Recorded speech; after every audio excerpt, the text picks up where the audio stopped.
ओम नमो भगवते वासुदेवाय नमः। आषाढ़ मास के सप्तम अध्याय की कथा। पूर्व कथाओं को सुनने के बाद नारद जी ने उत्सुक होकर भगवान विष्णु से पूछा कि हे केशव, आप कृपया यह बताइए कि जो व्यक्ति सांसारिक व्यवसाय में लिप्त हैं, व्यापार करता है, वह भी यदि आषाढ़ मास का पालन करे तो क्या वह भी परम पद को प्राप्त कर सकता है? भगवान विष्णु बोले, हे नारद, मैं केवल सन्यासियों, ऋषियों और ब्राह्मणों का नहीं, अब तो प्रत्येक श्रद्धावान का पालन करता हूँ। यदि कोई व्यापारी भी धर्म और ईमानदारी से जीवन यापन करता है और आषाढ़ मास में मेरी भक्ति करता है तो वह भी उतना ही प्रिय होता है जितना तपस्वी। हे नारद, श्रद्धावान होकर के जो भी मेरी पूजा करता है, मैं सभी को समान समझता हूँ। सभी मेरे प्रिय हैं। जो भी सच्चे रास्ते पर चलता है उस पर मैं अपनी कृपा दृष्टि बरसाता हूँ। प्राचीन काल में अवंतीपुर नामक नगर में सुधर्मा नामक एक धनिक व्यापारी रहता था। वह कई देशों में व्यापार करता, परंतु अत्यंत धर्मनिष्ठ था। जब आषाढ़ मास आरंभ हुआ तो उसने अपने सभी व्यापारिक कार्य धीमे कर दिए और कहा, यह महीना भगवान विष्णु को समर्पित है। व्यापार तो चलता रहेगा, पर मेरी आत्मा को भी कुछ लाभ मिले, ऐसा कर्म करना चाहिए। वह दूर दूर तक व्यापार करता था। उसका व्यापार दूर दूर तक फैला था, लेकिन जैसे ही आषाढ़ मास का महीना आया, उसने अपने व्यापार को थोड़ा कम कर दिया। उसने कहा कि व्यापार तो मैं करता रहूँगा, लेकिन मेरे माधव का ये महीना है, केशव का ये आषाढ़ मास है, इसमें भी मुझे अपनी आत्मा की शुद्धि के लिए कुछ प्रयत्न करना चाहिए। प्रतिदिन 10 निर्धनों को भोजन कराया, विष्णु सहस्त्र नाम का पाठ किया और अपने व्यापार से होने वाले लाभ का दशांश धर्म कार्य में अर्पित कर दिया। प्रत्येक व्यक्ति का ये कर्तव्य होता है कि जो उसकी कमाई है उसमें से दशांश उसे दान पुण्य में लगाना चाहिए। उसी व्यापारी ने भी यही किया।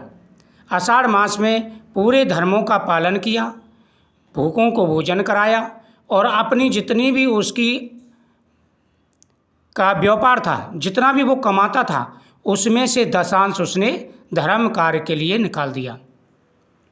उसकी धर्मपत्नी प्रभावती भी साथ में व्रत रखती, तुलसी सेवा करती और हर शाम दीपदान करती थी। हे नारद, जो भी व्यक्ति आषाढ़ मास में केशव की पूजा करते हैं, साथ ही भगवान विष्णु की पूजा के साथ साथ में गरीब और निर्धनों की सहायता करते हैं, दान पुण्य करते हैं, उन पर मैं हमेशा प्रसन्न रहता हूँ। एक दिन नगर में अकाल पड़ गया, लोगों के पास अन्न नहीं था। सुधर्मा ने अपने गोदाम खोल दिए और कहा, ये गोदाम भगवान का धन है, मैं केवल माध्यम हूँ। एक समय क्या हुआ, जब उसके पूरे राज्य में अकाल पड़ गया, खाने को अन्न नहीं था, तो यहाँ पर सुधर्मा ने अपने गोदाम खोल दिए और कहा, ये गोदाम भगवान का धन है, मैं तो केवल माध्यम हूँ।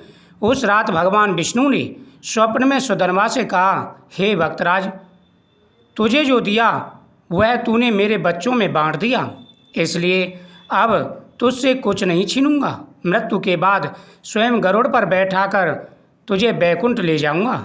जब सुधर्मा का शरीर छूटा तो नगर में दिव्य सुगंध फैल गई, पुष्प वर्षा हुई और आकाशवाणी हुई, यह आषाढ़ मास का भक्त है, इसे बैकुंठ प्राप्त हूँ।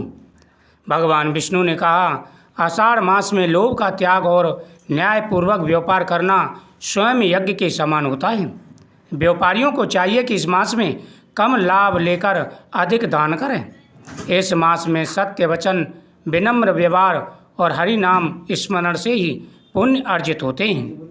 हे नारद, जो व्यक्ति इस कथा को सुनता है, विशेषकर जो व्यापारी वर्ग है, वह यदि सुधर्मा के आदर्शों को अपनाता है तो वह भी मृत्यु के पश्चात बैकुंठ को प्राप्त होता है। हे नारद, बहुत प्राचीन समय की बात है, विदर्भ देश में राजा रतिकेतु नामक एक शासक था। वह ऐश्वर्य में मग्न रहता, किंतु धर्म से विमुख, दुराचारी, कुशासनकारी और देवनिंदक था। वह ना तो व्रत करता, न पूजा करता और न ही ब्राह्मणों या साधुओं का आदर करता था। राज्य में लोग दुखी थे, गौहत्या, मदपान और अधर्म का बोलबाला था। राजा को केवल भोग विलास और धन का मोह था। एक दिन राजा की मृत्यु हुई। उसकी आत्मा को यमदूत ने घसीटते हुए यमराज के दरबार में लाई। वहाँ राजा के पाप गिनाए, ब्राह्मणों का अपमान, व्रतों का तिरस्कार, गौहत्या, स्त्रियों का अपमान, दान, स्नान, जप का अभाव।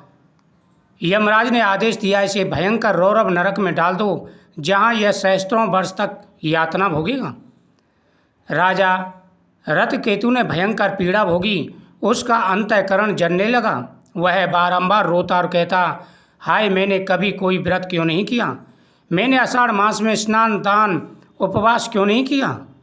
तभी एक दिन आकाश से तेजस्वी देवदूत प्रकट हुए। वे यमदूतों को हटाकर बोले, यह प्राणी पिछले जन्म में एक बार आषाढ़ मास में देवशयनी एकादशी का उपवास और दान कर चुका है। उस पुण्य के प्रभाव से इसे नरक में नहीं रखा जा सकता। इसे मुक्त करो। यमराज ने मुस्कुराते हुए कहा, धर्म महान है। आषाढ़ मास का पुण्य इतना प्रभावशाली है कि एक बार भी श्रद्धा से किया गया उपवास इस प्रकार भीषण पापों को भी नष्ट कर देता है।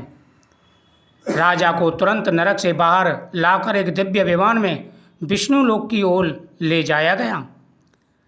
हे धर्मराज, आषाढ़ मास में एक दिन का उपवास, एक बार का स्नान और एक बार किया गया हरिनाम स्मरण भी प्राणी को भवबंधन से मुक्त कर देता है। पापों का नाश करने वाला, नरक से उबारने वाला, मोक्ष का द्वार खोलने वाला यह आषाढ़ मास का महीना बड़ा ही पवित्र है। जो इस मास में व्रत करें वह स्वर्ग के अधिकारी होते हैं, और जो इसकी महिमा सुनते हैं उन्हें भी पुण्य प्राप्त होता है। श्रद्धा से जो आषाढ़ मास की कथा सुने वे नरक से बचते हैं। हरि चरणों में लगे वह सभी प्रकार के मनोरथों को पाते हैं। उनकी हर मनोकामना पूरी होती है। देव ऋषि नारद, जो व्यक्ति पूरे महीने में ओम नमो भगवते वासुदेवाय नमः मंत्र का जाप करता है तथा दान पुण्य करता है, उसके ऊपर भगवान विष्णु की असीम कृपा बनी रहती है। जब तक जीता है हर प्रकार का सुख और वैभव प्राप्त होता है और अंत में मोक्ष की प्राप्ति होती है। इति श्री आषाढ़ मास महत्व का 7वां अध्याय संपूर्णम। ओम नमो भगवते वासुदेवाय नमः। इन कथाओं का श्रवण करने से जितना पूजा पाठ का महत्व होता है, पुण्य प्राप्त होता है, उतना ही पुण्य कथाओं के श्रवण करने से प्राप्त हो जाता है। कथाओं का श्रवण प्रतिदिन जरूर करना चाहिए। इससे जाने अनजाने में किए गए पापों का नाश हो जाता है और व्यक्ति पर भगवान विष्णु की विशेष कृपा बनी रहती है।